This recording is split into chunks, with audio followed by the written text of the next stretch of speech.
আসসালামু আলাইকুম, কেমন আছেন সবাই? আশা করি ভালো আছেন। আজকে আরেকটি জব সার্কুলার ভিডিও নিয়ে চলে আসলাম আপনাদের কাছে। নতুন নতুন জব সার্কুলার ভিডিও নিয়ে আসি। তো আপনাদের সুন্দর সুন্দর ভিডিও চাইতে হলে অবশ্যই চ্যানেলটিকে সাবস্ক্রাইব করতে হবে, তাহলে নিউ জব সার্কুলার পাবেন। তো আপনারা অবশ্যই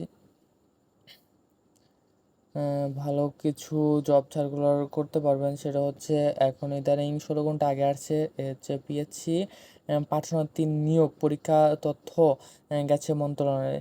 তো এইটা আসলে একটা ভালো, পিএসসির পাঠানো 3 নিয়োগ, বুঝতে পারছেন? তো পিএসসিতে 3টি নিয়োগ দেওয়া হয়েছে, যেগুলোতে আপনারা করতে পারবেন। সরকারি কর্ম কমিশনের পিএসসি কাজে 3টি নিয়োগ, পরীক্ষা নেওয়ার পরীক্ষা জানতে চেয়েছিল বর্তমান অর্থমন্ত্রী সরকার। পিএসসি এই তথ্যগুলো পাঠিয়েছে। দর্শক, এমন সুন্দর সুন্দর আপডেট খবরাখবর পেতে চ্যানেলটিকে সাবস্ক্রাইব করে দিবে। সকলে ভালো থাকবে, সুস্থ থাকবে। আল্লাহ হাফেজ।